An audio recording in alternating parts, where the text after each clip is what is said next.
আসসালামু আলাইকুম ওয়া রাহমাতুল্লাহি ওয়া বারাকাতুহু। প্রিয় শিক্ষার্থীবৃন্দ, আশা করি সকলেই ভালো আছো। আলহামদুলিল্লাহ। আল্লাহ তাআলার অশেষ রহমতে আমিও ভালো আছি। আজকে আমি তোমাদের মাঝে পঞ্চম শ্রেণীর সাধারণ ভগ্নাংশের অধ্যায়ের নিজে করি ঠিক চিহ্ন এবং একই অঙ্কে যোগ এবং বিয়োগ চিহ্ন থাকলে কিভাবে ভগ্নাংশ নির্ণয় করতে হয়, ভগ্নাংশের যোগ এবং বিয়োগ করতে হয় তার উপরে আমি আজকের এই ক্লাসটা নিব। তোমরা খুব মনোযোগ দিয়ে দেখো। প্রথমেই ৬২ পৃষ্ঠায় দেখো ১ নম্বর লেখা আছে যে সঠিক উত্তরের পাশে টিক চিহ্ন দেই। এক্ষেত্রে আমরা এখানে একটা কথা বলা আছে যে ১৭/৫ ৫ ভাগের ১৭ ভাগ এর মিশ্র ভগ্নাংশ কোনটি? এর মিশ্র ভগ্নাংশ কোনটি?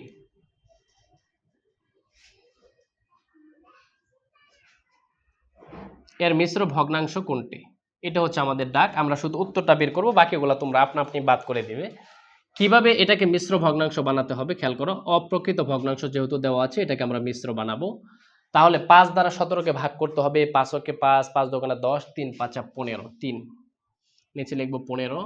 এ পর্যায়ে ৭ থেকে ৫ বাদ দিলে ২, ১ থেকে ১ বাদ দিলে ০। তাহলে আমাদের এখানে দাগ দেওয়ার পরে ২ যাবে উপরে, ৫ আসবে কোথায়? নিচে। প্রিয় শিক্ষার্থীরা দেখো, এটা আমাদের হচ্ছে ঘ নাম্বার উত্তর দেওয়া আছে এখানে যে ৩ সমস্ত ২ এর ৫। আশা করি তোমরা এটা বুঝতে পেরেছো। ২ নাম্বার বলা আছে যে নিচের কোনটি সবচেয়ে বড়? নিচের কোনটি সবচেয়ে বড়? সবচেয়ে বড়।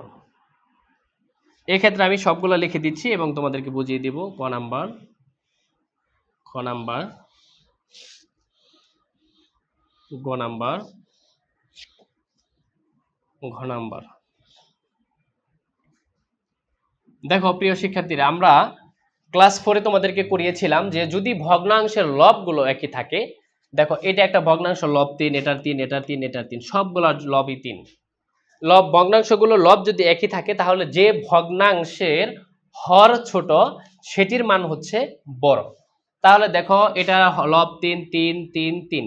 তাহলে যেটির মান সবচাইতে ছোট, হর যেটা ছোট হবে সেটার মানই হচ্ছে সবচাইতে বড়। তাহলে এটা যেহেতু বড় চেয়েছে, সেক্ষেত্রে আমরা খেয়াল করো যে সবচাইতে হর ছোট কোনটা? ৮ ছোট না ৭ ছোট? ৭। ৭-এর চাইতে ৫ ছোট, ৫-এর চাইতে ৪ ছোট। তাহলে সবচাইতে বড় ভগ্নাংশ হচ্ছে ক নাম্বারটা, 4/3। ৩ নাম্বার বলেছে ২৮/৫৬ এর লঘিষ্ঠ আকার নিচের কোনটি? ২৮/৫৬ এর লঘিষ্ঠ আকার নিচের কোনটি? নিচের কোনটি? লঘিষ্ঠ আকার নিচে কোনটি? লঘিষ্ঠ মানে কি? ছোট। তাহলে আমরা এখান থেকে দেখো এটাকে যদি কাটাকাটি করে দেই যে ২৮, ২৮ কে ২৮, ২৮ দেবো না ৫৬, ২ উপরে কত? ১। তাহলে আমাদের উত্তর কত হবে? ১/২। এটা আছে কি নাম্বারে? এটা আছে ঘ নাম্বারে, ঘ। তাহলে আমাদের উত্তর হচ্ছে কত? ১/২। আশা করি বুঝতে পেরেছো। এখানে আমাদের ৩টা টিক চিহ্ন ছিল। এই একই নিয়ম থেকে ডাক চেঞ্জ হয়ে বিভিন্ন টিক চিহ্ন তোমাদেরকে দিতে পারে। যেটাই দিক না কেন, তোমরা শুধু আমার ক্লাসগুলো মনোযোগ দিয়ে দেখবে আর একটু একটু প্র্যাকটিস করবে। আশা করি তোমাদের অঙ্কে আর কোনোদিন কোনো সমস্যা থাকবে না। এই পর্যায়ে আমি তোমাদেরকে আগের ক্লাসে বলেছিলাম যে একই অঙ্কের মধ্যে যদি যোগ এবং বিয়োগ চিহ্ন থাকে, সেই ক্ষেত্রে সেটাকে আমরা কিভাবে হিসাব করব সেটা আমি তোমাদেরকে দেখাবো যে একই অঙ্কের মধ্যে যোগ এবং বিয়োগ থাকতে পারে। এটা আমরা করব হচ্ছে ৬২ পৃষ্ঠার ২ নঙে দেখো কিছু অঙ্ক দেওয়া আছে এখানে, যে ৬২ পৃষ্ঠার ২ নং এর এখানে আমরা লিখে দিলাম ৬২ পৃষ্ঠার ২ নং এর ৫ এবং ৬ নম্বর অঙ্ক। এখানে আমরা দুইটা অঙ্ক করব। এখানে ৩/৪ যোগ ৭/৮ যোগ বিয়োগ ১১/১২। দেখো ইতিপূর্বে আমরা অঙ্ক করলাম কি? সবগুলা যোগের সবগুলা বিয়োগের। আমরা আগের ক্লাসে করেছি সবগুলা যোগের এবং সবগুলা বিয়োগের। কিন্তু এই ক্ষেত্রে আমাদের যেটা করতে হচ্ছে সেটা হচ্ছে যোগ চিহ্ন আছে এবং বিয়োগ চিহ্ন আছে। তাহলে এখানে দুইটা নিয়ম আমাদেরকে একসাথে করতে হবে। এটাকে হিসাব করে বলা হয় তাহলে আমরা প্রথমে সমান সমান সমানের মাঝখান বরাবর লম্বা একটা দাগ দিয়ে দিব। এরপরে আমরা 4, 8 এবং 12 এর লসাগু করব। খেয়াল করো সবগুলো আমাদের জোড় সংখ্যা হওয়ার কারণে আমরা এখানে 2 কে ভাগ করব, 2 দ্বারা ভাগ করব। 2 দুগুণা 4, সরি 2 দুগুণা 4, 4 দুগুণা 8, 6 দুগুণা 12। আবার সবগুলো জোড় সংখ্যা হওয়ার কারণে 2 দ্বারা ভাগ করব। 2 1 কে 2, 2 দুগুণা 4, 3 দুগুণা 6।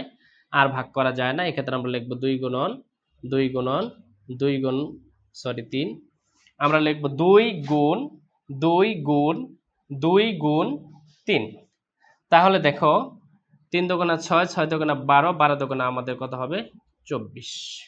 তাহলে আমরা এই দাগের মাঝখানে লিখব কত 24। প্রিয় শিক্ষার্থীরা, তোমাদেরকে আগেই শিখিয়েছি যে প্রথমে এই হর দ্বারা এই লসাগুকে ভাগ। তাহলে 4 দ্বারা 4 ঘর নামাতে বলে 24 পর্যন্ত মেলাবে। 4 অক্ষে 4, 4 দুগুণা 8, 3 4 12, 4 4 16, 4 5 20 আর 5 6 5 সরি 4 6 24, 4 6 24, 6। এই যে ভাগফল 6, এই 6 দ্বারা উপরের সংখ্যাটাকে গুণ করে দেওয়া লাগবে। তাহলে 3 6 18।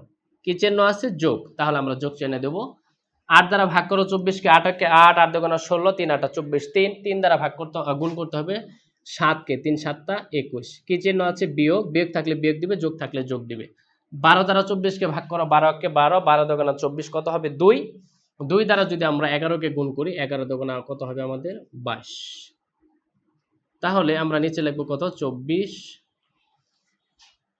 আর এই ক্ষেত্রে দেখো আমাদের যোগ এবং বিয়োগ চিহ্ন দেওয়া আছে। এই ক্ষেত্রে আমাদের যে কাজটা করতে হবে, মনে রাখবে যদি কোনো সংখ্যার আগে চিহ্ন দেওয়া না থাকে, দেখো 18-র আগে কোনো চিহ্ন দেওয়া নেই, সেক্ষেত্রে সেই সংখ্যার আগে যোগ চিহ্ন ধরে নেওয়া লাগবে। কোনো সংখ্যার আগে যদি চিহ্ন দেওয়া না থাকে তাহলে সেটার আগে মনে মনে যোগ চিহ্ন দেওয়া ধরে নেওয়া লাগবে। তাহলে দেখো এটার আগে যোগ আর এটার আগে যোগ, তাহলে এই দুইটা আমরা যোগ করব। 1 আর 8 কত হবে আমাদের 9, আর 2 আর 1 কত হবে আমাদের 3। আমরা এটাকে মনে মনে যোগ চিহ্ন ধরে নিব। তারপরে কি চিহ্ন দেওয়া আছে? বিয়োগ। আমরা বিয়োগ করব কত 22। তাহলে আমরা নিচে লিখব 24। আর 9 থেকে 2 গেলে কত থাকবে 7, আর 3 থেকে 1 গেলে থাকবে কত 17। এই পর্যায়ে দেখো নিচের সংখ্যাটা বড়, উপরের সংখ্যাটা ছোট, এটাকে ভাগ করা যাবে না। এবং এটাকে কাটাকাটি করা যায় কিনা সেটা দেখতে হবে, লঘিষ্ঠ আকারে ছোট করা যায় কিনা সেটা দেখতে হবে। 24 কে 3 দ্বারা ভাগ করা যায়, 4 দ্বারা করা যায়, 6 দ্বারা করা যায়, কিন্তু 17 কে 3 দ্বারাও করা যায় না, 2 দ্বারাও করা যায় না, 6 দ্বারাও করা যায় না, 8 দ্বারাও করা যায় না। তাহলে আমাদের এই অঙ্কের সমাধান হচ্ছে এই পর্যন্তই থেকে যাবে। এই পর্যন্তই আমাদের শেষ। এই পর্যায়ে আমরা আরেকটা বড় অঙ্ক করব, সেটা হলো যে এই পৃষ্ঠারই 6 নাম্বার একটা অঙ্ক দেওয়া আছে বড়। দেখো খুব ভালো করে এই অঙ্কটা যদি তোমরা বুঝো, আমি মনে করি যে তোমাদের আর কোনো সমস্যা হবে না। হিসাব করো অঙ্কে আর কোনো সমস্যা হবে না। এই অঙ্কটা যদি তোমরা বুঝতে পারো তাহলে হিসাব করো অঙ্ক নিয়ে আর তোমাদের কোনো টেনশন করা লাগবে না। এই হচ্ছে আমাদের একটা অঙ্কের দাগ। খুবই মনোযোগ দিয়ে খুবই গুরুত্ব সহকারে ক্লাসটা দেখো, এবং কি এই অঙ্কটা খুব ভালো করে দেখো। দেখো প্রথমে আমরা একটা দাগ দিয়ে যোগ চিহ্ন দিয়ে দিব, একটা দাগ দিয়ে বিয়োগ চিহ্ন দিয়ে দিব, একটা দাগ দিয়ে বিয়োগ চিহ্ন দিয়ে দিব, একটা দাগ দিয়ে দিলাম। এইটুকু হচ্ছে আমাদের প্রাথমিক কাজ। এখন দেখো সবগুলোর নিচের সংখ্যাটা লিখে দিবে 3 4 6 4।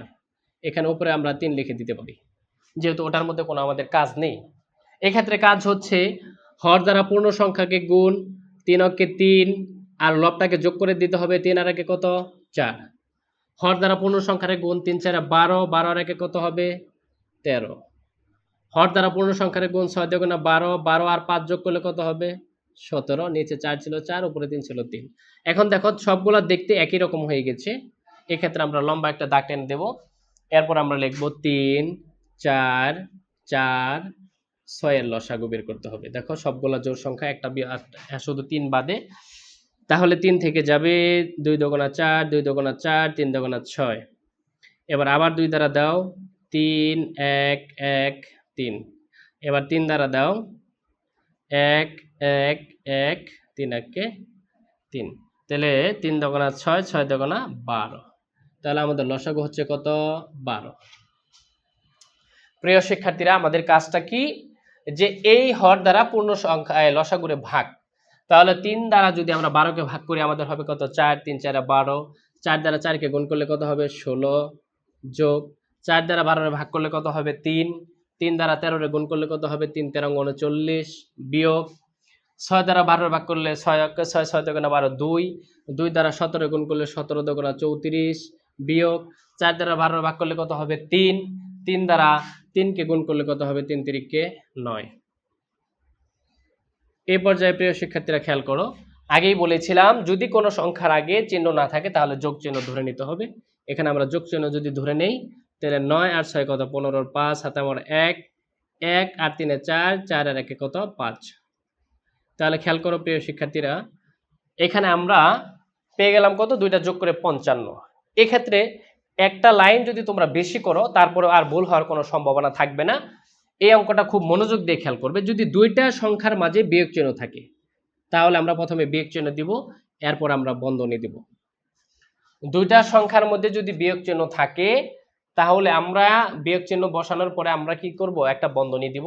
তারপরে দেখো বিয়োগে বিয়োগে মিলে গেলে কত হয়, বিয়োগে বিয়োগে মিলে যোগ হয়, তাহলে 34 আর বিয়োগে বিয়োগে মিলে কি হবে, যোগ হয়ে যাবে, যোগ এখানে আমাদের কত আছে 9। অর্থাৎ একটা বিয়োগ চিহ্ন আর একটা বিয়োগ চিহ্নের গুণ করলে কি হয়ে যাবে, যোগ চিহ্ন হয়ে যাবে। একটা যোগ চিহ্ন আর একটা যোগ চিহ্নের গুণ করলে কি হয়ে যাবে, যোগ চিহ্ন হয়ে যাবে। অর্থাৎ দুইটা একই চিহ্ন যদি যোগ করা গুণ করা হয় তাহলে কি হয়ে যায়, যোগ হয়ে যায়। তাহলে দেখো যে আমরা বন্ধনী এখানে বিয়োগ চিহ্ন দিলাম, বন্ধনী দেওয়ার পরে 34 আর বিয়োগে বিয়োগে মিলে কি হয়ে যাবে, যোগ 9।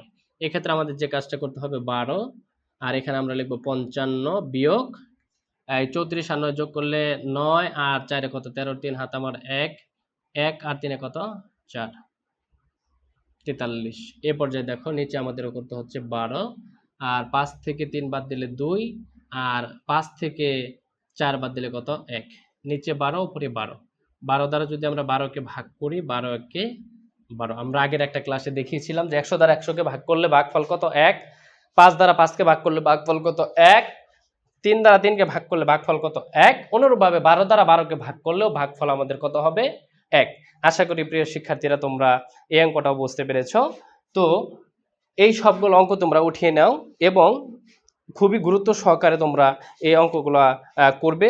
আমি তোমাদেরকে শুধু এই ক্লাসের জন্য একটা হোমওয়ার্ক দিয়ে দিচ্ছি যে এই হোমওয়ার্কের অঙ্কগুলো তোমরা অবশ্যই করে নিয়ে আসবে। এই অঙ্কগুলো যদি তোমরা করে নিয়ে আসো বা আমাকে দেখাও বা বাসায় প্র্যাকটিস করো, আমি আশাবাদী যে এই অঙ্কগুলা করার পর তোমাদের আর এই ভগ্নাংশের যোগ, ভগ্নাংশের বিয়োগ এবং ভগ্নাংশের হিসাব করো, এই অঙ্কগুলা নিয়ে আর কোনো সমস্যা থাকবে না ইনশাআল্লাহ।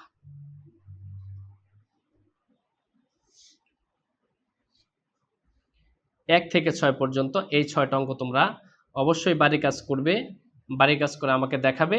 আর যারা দেখাতে পারবে না তারা অবশ্যই বাসায় প্র্যাকটিস করবে। যদি আমার ক্লাসগুলো তোমাদের ভালো লেগে থাকে অবশ্যই তোমরা লাইক, কমেন্ট এবং সাবস্ক্রাইব করে দিবে এবং আমার চ্যানেলটা বেশি, আমার ক্লাসগুলো বেশি থেকে বেশি শেয়ার করে দিবে। এতে করে যদি কোনো অঙ্ক তোমাদের খুঁজে পেতে সমস্যা হয় তাহলে তোমরা তোমাদের শেয়ারে চাপ দিলেই তোমরা পেয়ে যাবে ইনশাল্লাহ। ধন্যবাদ প্রিয় শিক্ষার্থীরা, সকলেই ভালো থাকো। আসসালামু আলাইকুম ওয়া রাহমাতুল্লাহি ওয়া বারাকাতুহু।